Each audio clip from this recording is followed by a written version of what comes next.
my college draft is proud to announce my conference called Educate You. Educate You core areas will cover recruitment, retention, and how to build a strong alumni base of underrepresented and first-generation college students. So much so that I can't even take this as a complaint, because now I'm looking at you as if that was your only one, then we got a bigger problem. So expectations that's powerful. This is a real quick exercise, guys. Now, be your now and recruit your then. What? Be who you are now and recruit Brian then. Okay. You understand what I just said? Mm-hmm. Yeah. That's not really work for me. I know. Wait, hey Brian, you want to go to college? Yeah, okay. Well, here's how you get in. And that's it for me. But who you are now, like recruit my. How would you recruit your younger self? Yeah. Like knowing what you know now, how would you recruit your younger self?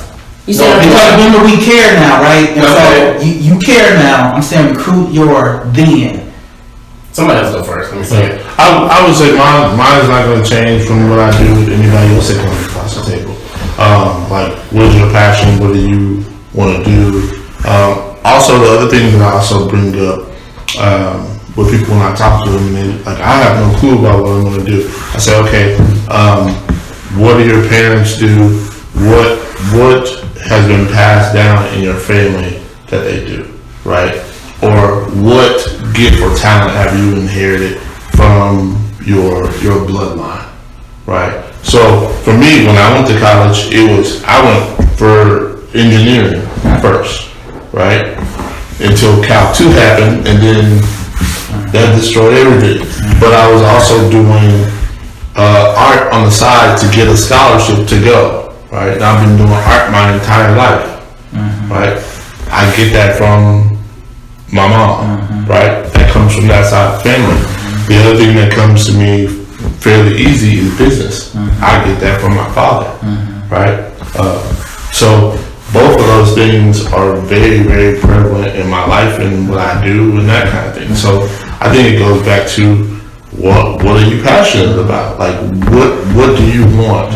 Like what do you really want outside of all this other clouds that's been placed around? I'm gonna tell you why after somebody pushing on you. Yeah. So I'm gonna tell you why. Somebody else do it real quick. You. Well, I was just telling myself, number one, find a male mentor quick. I didn't have my first male mentor till I was 24. But find a male mentor. I would tell myself about internships. I would tell myself to get out and do study abroad faster than I did. And then find a champion, someone who's not just going to advocate, but actually put you into the circles that you need to have. So once you show your vision, they might not understand your vision, but they say, look, if that's what you want to do, that's your purpose, so on and so forth, then what kind of circles do you need access to? Let me use my platform now, having a doctorate to help you get to these circles, so that way you might not need a doctor to get in there, but you can get in there faster, because there might be a place to where instead of going through the whole 5-10 years of schooling, I get in early with a corporation and work my way up, because we already said employers are saying that they're not coming in with the, but if I can come in and learn the system because of my networking, and I know what internships are to prove myself through a summer with this big corporation and work myself up, then I'm lowering the financial investment that I put into myself, but I'm also understanding the power of network internships, international exposure, because everybody we're a global society now, right? So exposing that, so I would tell myself that. Reason why I ask that, because this is my personal opinion. You guys can chime in if you like. I feel like you can't recruit yourself. You don't need to recruit nobody else, because otherwise you sound like a used car salesman. And that's what we have in these institutions going out to go talk to our kids, and that's why the debt has been insurmountable, right? And we sell them a bill of good, bro. And it's like, it bothers me, because I'm listening to a lot of students who parents, now this was jacked up, but the parents were depending on the kids' financial aid. You know what I'm saying? I have to a lot, yeah. But that's the thing, and so my point is that a lot of us see that and we don't say anything about it, because our institutions are putting that pressure on us to keep this kid in this freaking debt, even above making sure his grades are good. So that's why I'm asking you guys, do we really care? I would say, well, I guess for me, yeah, because when I have a conversation with somebody and they tell me, hey, this is why I want to do X, Y, Z. First thing, I ask them questions that kind of challenge their thoughts to see how far they thought about that process, right? So I get, for example, if I get a cosmetologist who's like, yeah, I want to come in, I want to do hair, blah, blah, blah. I'm like, okay, great. At some point, do you want to own your own business? And they're like, oh, yeah, that's exactly what I want to do. Okay, cool. Do you know how you handle your books? You know how to market yourself? You know how to, so you need to start educating yourself on that. But at the same time, I'm having a conversation with them about, okay, these scholarships are available, you need to go do research here, those different types of things. But the flip side of that too, a lot of the kids won't even take advantage of the opportunity that's right in front of them. They would much rather take a loan than fill out an application for a scholarship. I have Because it's rejection. Oh yeah, the fear of rejection. It's Yeah, the same thing why a lot of people don't yeah. pursue graduate degrees because they're afraid of the entrance exam, the GRE. I always tell people, the test I feel like has been, the SAT, the ACT, the GRE, GMAT, whatever, LSAT, I think they're designed to instill fear into most minority people. That's definitely. Because that's the first hurdle that everybody, like when I get people that ask me about the PhD programs and doctorate, should they pursue a graduate degree? But man, I can't do good on this test. And I always tell people, look, if anybody should have been in, look, if I got in, trust and believe. They're looking at more than just your test. Trust and believe, just take that to the bank. And so, I think, when you say how do we recruit ourselves, you ask the question though, do we care? And I'm taking the question as when you say we industry. I'm not saying me as an individual. And so I would say no. Why do I say no? Because I don't understand how if we have all these critical thinkers and innovative scholars, how does the wage gap still happen? How does the achievement gap between races still happen for decades? And you see the data on that. How does all these things still persist? And I've always said, a thing can only yield what it's designed for. The beginning, higher education was designed for a select group of people with money. And we still see that play out today to where those who are really successful, select group of people with money.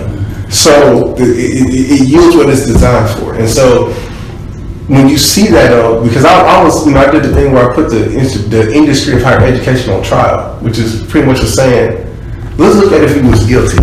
What factors would I need to say that you were guilty as an industry, that you did not care about your people? How do you not retain? You got all these programs, you got all this money, you got all these resources that you're saying that we can do, but the students don't know about it. Some people don't know what an internship is when they graduate. Some people, you give them this facade of we have these educational resources, right? But does a resource by itself, is that enough? Right? Why do so many people? Because they don't know, they've been rejected, or they don't know. It's amazing to me how much someone doesn't know until they go through the process for the first time. Because these people are like, well, don't you know that? Sometimes you don't know because you don't even know what questions to ask. Right? And so then that makes you feel bad. Now you got stereotype threat, now you self-doubt and all this other stuff because you like, if I ask this question, they're gonna think I'm stupid. And so, but we don't create those spaces to where someone can really express and say, look, I don't know what I'm doing at all. When I did my PhD program, I don't know what I'm doing at all. I tell everybody all the time, y'all smarter than me because I don't know what the heck I'm doing. I was just trying to make it to before they kicked me out. And that was my mentality the whole time. Make it till they kick me out. Make it till they until they realize like this joker don't know what he doing. You know what I'm saying? And so do I think we care? No, because too many of these issues persist for decades. Decades. Like, can someone tell me a higher education issue that's been resolved? That's the better question. What issues have been addressed by the nation that has been resolved? And then ask me, do we care? I'm like, just name one. That's a good question.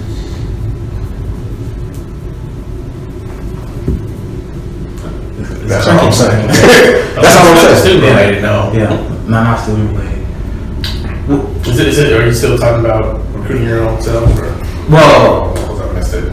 well, I was gonna leave it up to you, so you snuck out while Yeah. I was on the table. You trying to call me out? So they already leave on glass. Now you brought it up, it's back on the table. Well, the only thing I would add from what I heard when I was talking is that I heard that there's this belief that recruiters don't care. I think that's complicated. I think that recruiters care about what they're supposed to care about. If we know the way that institutions select who their college admission counselors are, they're usually young, they're usually pretty new. For the most part, especially for your 4 years, you do watch your D2s, they're alumni of the institution, and they've been told to go out and sell the institution, you know, and sell their experiences. And a lot of people get into recruiting because they love their undergraduate experience, and that's what they're selling. So they go and talk to our students and our kids about the experiences. I was the same way, you know, about the experiences we've had, but they don't have the knowledge to be able to have some of the conversations that we're having in this room. So the way that recruiting happens, at least for the 4-year institutions, I don't think it's set up to where, I don't want to say that it's, I don't want to make it seem like it's malevolent what recruiters are out there doing, because I don't think it is. I think that it's a higher issue than the recruiting level. It's something that's institutional issue. Let's take, you hire ed people and let's address a social issue. Is high school preparing the students for real world or for prison?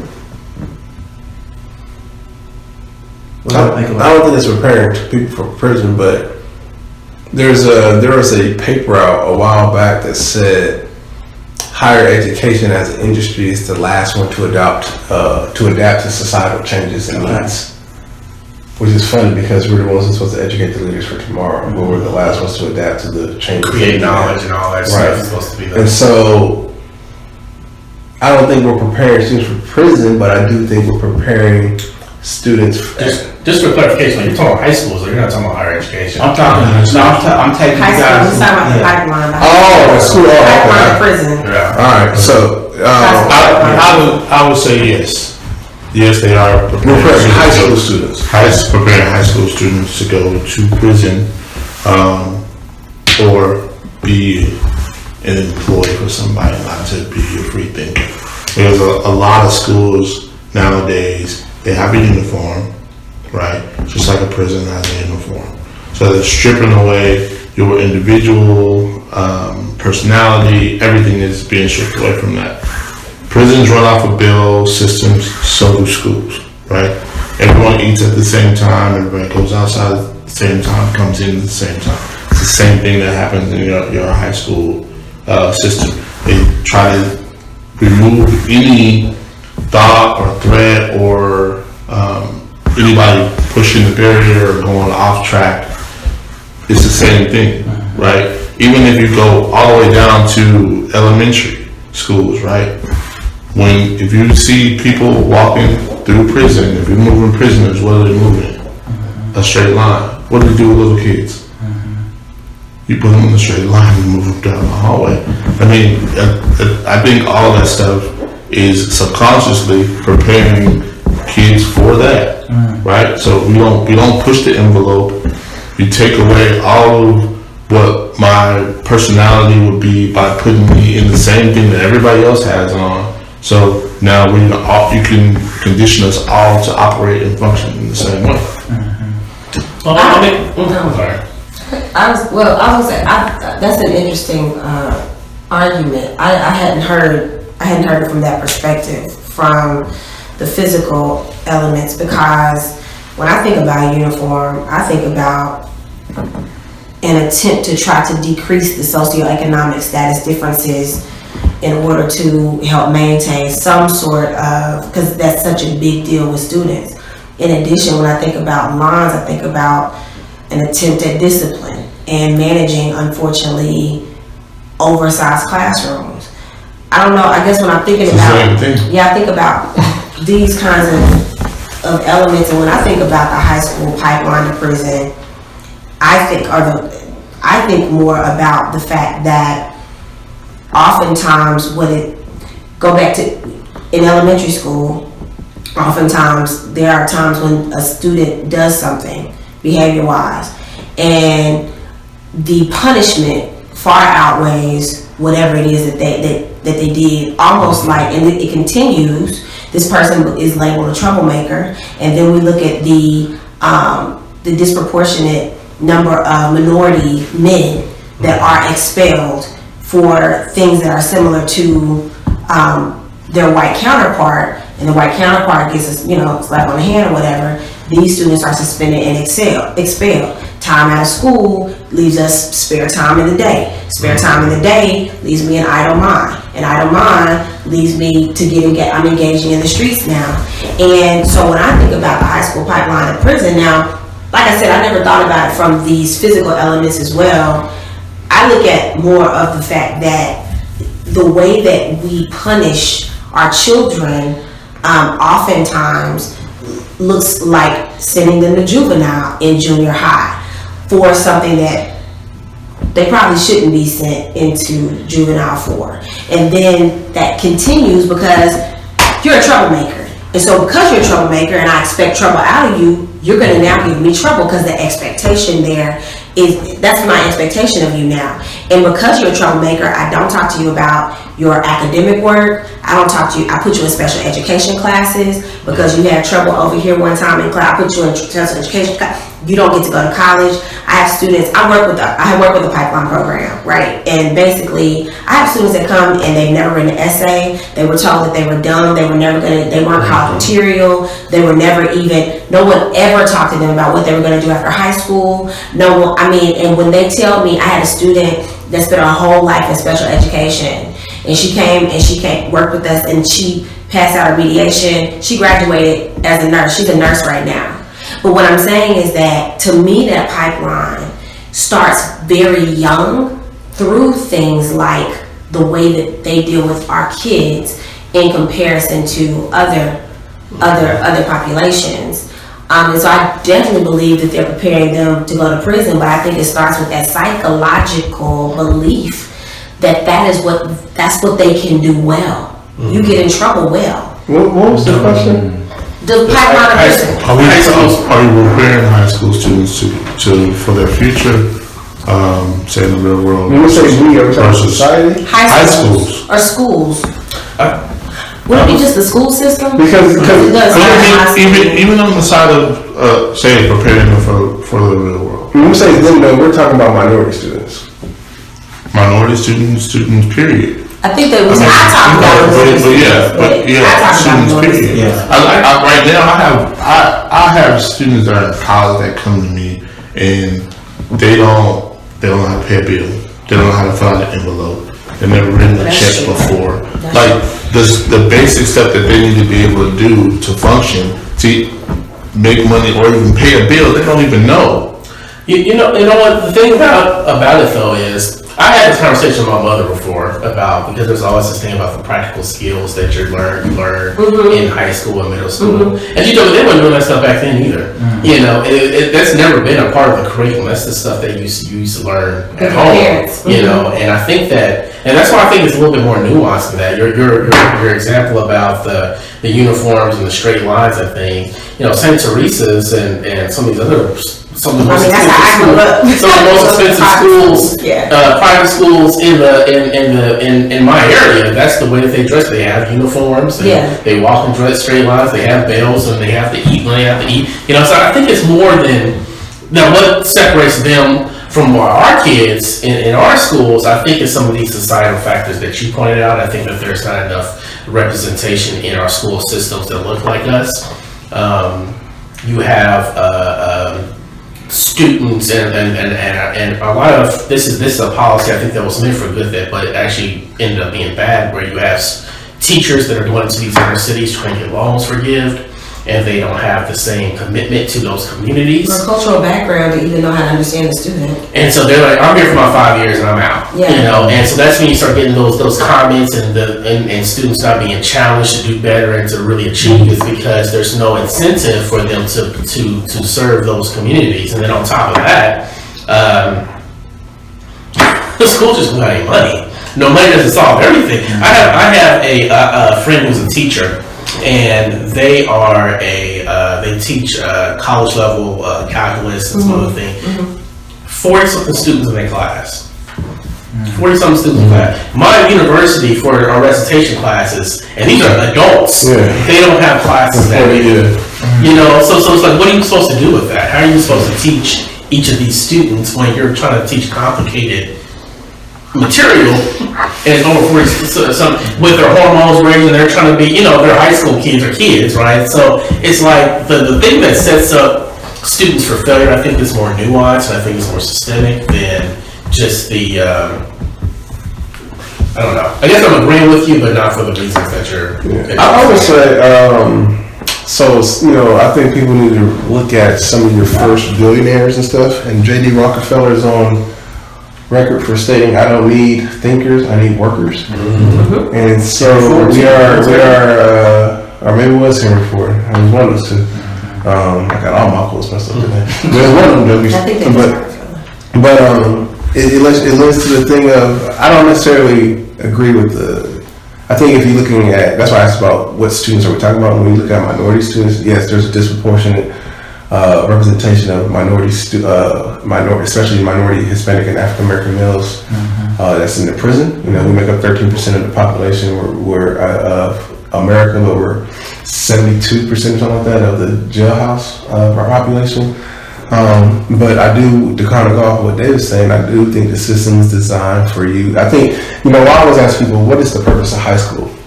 And then one of the first answers I get is to graduate and go to college. I was like, no, high school is never intended for you to graduate and go to college. Because if that was the case, we would have more people who could succeed in college. I said high school is always, the main thing to me, in my personal opinion, high school is designed for was to instill discipline. It is to teach you that you are not in control. Right? You're going to have to listen to somebody, you're going to have to be somewhere at a certain time, and you're going to do it. And if you don't do it correctly, when you have free will, then we're going to put you in the prison system where you don't have free will. But you're going to learn this thing called discipline, because that's how society functions. That's why we have rules and laws and stuff like that. And where your freedom comes in is knowing how to operate within the boundaries of the rules. That's when you start to have your freedom. But I do agree that a lot of the education is taught to create widgets and not unique pieces. So, you know, there's a difference between one of my man, a guy back home, had this wonderful message that talked about don't ever be a brick, be a stone, because bricks are easily duplicated and made, but stones are chipped and they're unique. No stone is alike. So don't ever be a brick, be a stone. You know what I'm saying? And so I think that's what's happening. If you think about, we talk about the bedrock and the foundation of America, we're brick by brick, you know? And so it's this duplicating the same thought, ideology, so on and so forth. That's what school's for, is to teach people to think the same way, essentially. But then when you get to the very end, if you make it, then they all of a sudden tell you, you know, think on yourself. So think about how hard that is for a student, right? You're in high school where you're told you don't have any kind of say in the class, right? Sit down, follow my instructions, and go home. Then all of a sudden you go to college and like, well, why don't you expound on your thought? I've never been asked that for 18 years to expound on my thought. What do you mean? I don't, you know, I've been taught just to receive, not to participate. When And I was I think that, I'm sorry. Go ahead. I think that that's a relatively, and not say relatively new in terms of America thing as well, though. You know, if you look at some of the things that they were doing in classrooms in the 50s and 60s, it was to try to create more critical thinkers. But now we're in this time frame where you have your Common Core you have to push through. You have to. It's But hold on, I got to interrupt you. I got to. What was the reason? I think people forget the reason why in the 50s and 60s they pushed this innovative thought. It was because we were afraid that Russia, who would just put the dang Sputnik in there, they were going to take over. So then all of a sudden you saw the STEM stuff blow up because they said we're going to get taken over. We got to start being innovative. And before then, it wasn't, you know, it wasn't doing nothing. We weren't doing nothing. I'm just saying. I'm just saying. There's a context behind it. Yeah, I have to think through that a little bit more, but because I don't have any direct things to quote to you at this point. But but the current issue, I think, is you have overcrowded schools, and your federal funding anyway, and now a lot of state funding is connected to how you perform in these tests and these types of things. I need to teach you the test. I don't have time for your questions because we got to move on because I got to get this curriculum done because we have to move on, right? So it's a sad state of affairs. But I mean, when you have your superintendent getting pressure from the state and from the Fed, and they're putting pressure on your principals to perform, and they're putting pressure on your classroom to perform. There's no innovation there anymore. You know, that's why my kids don't know. Well, I mean, there's like right now, like in Houston, our Houston HISD, I don't know if you guys have heard about it. It is going horrible. Like they're getting ready to be taken over by the state. Well, we There's so much politics and stuff. got taken over last year. But then the question I have though is, okay, I understand there's a lot of dysfunction on the school board, but is it beneficial for your school district to be taken over by the state? The problem is that there's not really much identifiable benefit to it being run by who it's currently being run by. And I would argue that there's more than enough money in the districts. But the way that the money is utilized and the strategy and the fact that there is normally not a strategy, it's just the duplication of everything that we've done and we continue doing. And it's very political. I had no idea until working this for the last 5 years how political education is. I mean, there's deals made across the table about education all day, every day, and there's a lot of high-paying jobs in education, and people. That's a good Oscar. I mean, if people and so when you realize, when you get to see like the other side, you go, our kids are suffering, and it all comes back down to greed.